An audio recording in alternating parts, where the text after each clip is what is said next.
अस्सलाम वालेकुम नाज़रीन, मां आहियां अब्दुल मोमिन जोणो। तव्हां ख़बर ॾियूं था काज़ी अहमद लागोर शमीर खोसो में हलंदड़ ज़मीन जी तकरार सां हमले में ज़ख़्मी थियल बशीर खोसे जी FIR में असांजे बेगुनाह पुट अरबाब खोसो जो नालो ॾिनो वियो आहे, जेको सरासर असां सां नाइंसाफ़ी आहे। सिद्दी कॉलोनी जे रहवासी पीरसन हाजी अमीर बख्श खोसो पंहिंजे पीरसन घरवारी मिसमात हसीना खोसो सां गॾु क़ुर पाक हथ में खणी प्रेस क्लब काज़ी अहमद ते एहतजाज कंदे चयो त असांजो नबी बख्श खोसो अब्दुल रशीद खोसो सां संगावती तकरार हलंदड़ आहे, जॾहिं त नबी बख्श वारी धुर ॾे असांजा ॿ संग रहियल आहिनि जेके असांखे नथा ॾिना वञनि ऐं मुख़्तलिफ़ वक़्तनि ते ख़तरनाक नतीजा भोगण जूं धमकियूं ॾींदा हुआ, जंहिंजे करे असां लॾे कराची हलिया वियासीं। पर हुननि हिते तकरार जो फ़ाइदो वठंदे असांजे बेगुनाह पुट ते कूड़ी FIR में नालो ॾिनो आहे। असांजो उन तकरार सां को बि तालुक़ु न आहे। असांखे ज़बरदस्ती खूनी तकरार में मुलविस कनि पिया।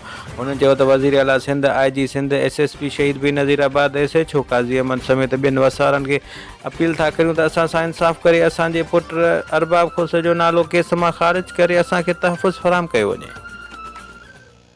असांजा ज़ुल्म आहे, ही साईं असांजे हथ में आहे। असांजा ज़ुल्म आहे बेगुनाह। असां मज़दूर माण्हू मज़दूरी कयूं, असां फॾो कंदासीं। असां ग़रीब आहियूं, का शइ न आहे। हींअर बि शरीफ़ असांजो नालो मुंहिंजे पुट जो ॾिनो आहे बेगुनाह। ही क़ुरान शरीफ़ आहे त असांजो बच्चो हिन धक में आहे कोन, वेड़ में मुंहिंजो कराची वेठल हो। असां बेगुनाह आहियूं, शरीफ़ हरबुरो असांजो नालो ॾिनो आहे। सिंधी मेज़बानी जी सुञाण टपाल मेज़बान। वधीक तफ़सील लाइ विज़िट कयो असांजो वेब चैनल AMJ न्यूज़ काज़ी अहमद। फेसबुक ऐं YouTube ते ॾिसण लाइ सर्च कयो मोमिन जोणो।